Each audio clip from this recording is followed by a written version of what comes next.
नमस्कार दोस्तों, हमारे चैनल में आप सबका स्वागत है। ऐसे क्वेश्चन भी एग्जाम में आते रहे हैं। ये है कक्षा 10 का चैप्टर नंबर 2 में से, जिसमें हर बार क्वेश्चन आता है। यहाँ पे द्विघात बहुपद के शून्य का योग दिया होगा और गुणनफल दिया होगा, उसके द्वारा हमें द्विघात समीकरण बनाना है। तो यहाँ पे देखिए, पहला है जिसमें द्विघात समीकरण की जो शून्यकों का योग तो दे रखा है 1/4 और गुणनफल दे रखा है -1। और सभी के लिए हम लोग मानेंगे जो एक यहाँ पे शून्यक अल्फा होगा और दूसरा शून्यक यहाँ पे होने वाला है बीटा।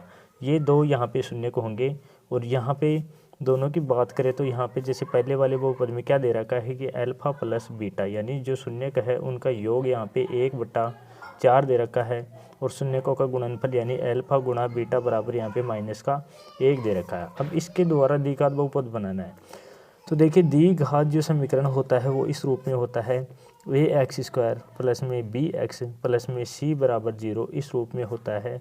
और इसका यदि द्विघात समीकरण वैसे बनाया जाए तो ये x² माइनस का अल्फा प्लस बीटा x, और यहाँ पे दूसरी बात करें शून्यकों का लास्ट में आता है गुणनफल अल्फा गुणा बीटा, इस रूप में होता है। तो हमें सीधा लिखना है द्विघात समीकरण ax² प्लस में bx प्लस c बराबर ये इस रूप में होता है, इस कन्वर्ट में होता है। ऐसा क्यों होता है ये भी आपको बता देंगे। जैसे इसके अंदर a का भाग लगाएंगे तो ये b/a आएगा। b/a यानी अल्फा प्लस बीटा बराबर माइनस का b/a होता है, तो इसलिए माइनस हमने इधर कन्वर्ट कर दिया। और ये c/a किसके बराबर होता है? अल्फा गुणा बीटा के बराबर। तो सिंपल है, इसके अंदर डायरेक्ट आपको मान रखना है, ये आपको एग्जाम में याद करके जाना है। और इसके अंदर डायरेक्ट आपको मान रखना है ये वाला अल्फा प्लस बीटा का मान हमारे पास 1/4 है और अल्फा गुणा बीटा का मान है -1।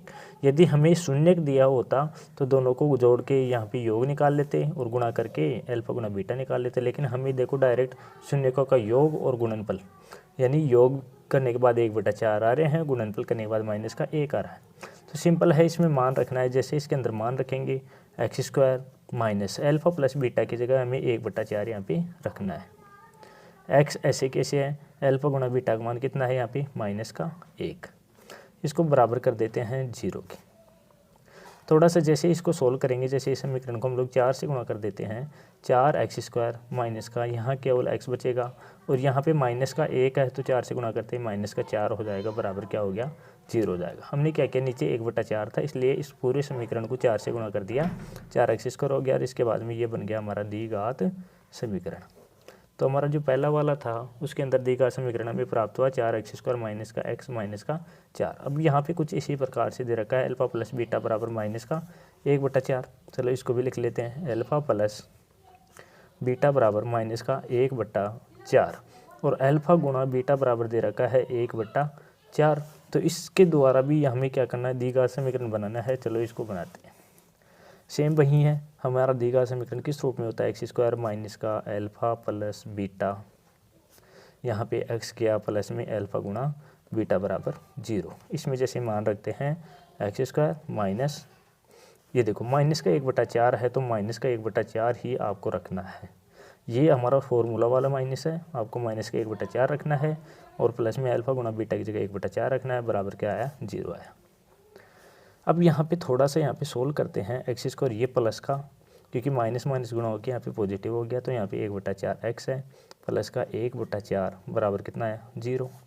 इसे यदि द्विघात समीकरण बनाना है तो पूरे समीकरण को 4 से गुणा कर देते हैं, जिससे ये नीचे जो भिन्नों संख्या दे रखी है वो ठीक हो जाएगी। चलिए, जब इसको 4 से गुणा करेंगे तो यहाँ पे दोस्तों आपको दिख रहा होगा 4x² हो जाएगा, प्लस में यहाँ x बचेगा, यहाँ पे केवल 1 बचेगा, बराबर क्या आएगा? 0। जो हमारा दूसरा वाला दे रखा था शून्यकों का योग और गुणनफल माइनस के 1/4 जो जैसे इसमें रखेंगे हमारा द्विघात समीकरण आया 4x² प्लस में x प्लस 1। तो दोस्तों मेरा कहने का तात्पर्य यह है कि आपको केवल ये वाला समीकरण आपको याद रखना है, ये वाला दोस्तों, x² माइनस का alpha plus beta x plus alpha beta. तो यहाँ पे शून्यकों का योग और गुणनफल दोनों हमारे पास होंगे, इसके अंदर मान रखेंगे और हमारा द्विघात समीकरण तैयार हो जाएगा। तो दोस्तों ऐसे क्वेश्चन एग्जाम में 1 या 2 नंबर का हर बार रिपीट होकर आता है, तो आप लोग इन्हें तैयार कर लीजिएगा। ऐसे ही इम्पोर्टेंट 1-1 नंबर, 2-2 नंबर या 4-4 नंबर के क्वेश्चन सोल्व करके आप वो लेके आऊँगा इस चैनल पे, तो चैनल के साथ जुड़े रहिएगा। चलिए मिलते हैं अगले वीडियो में, तब तक के लिए धन्यवाद दोस्तों।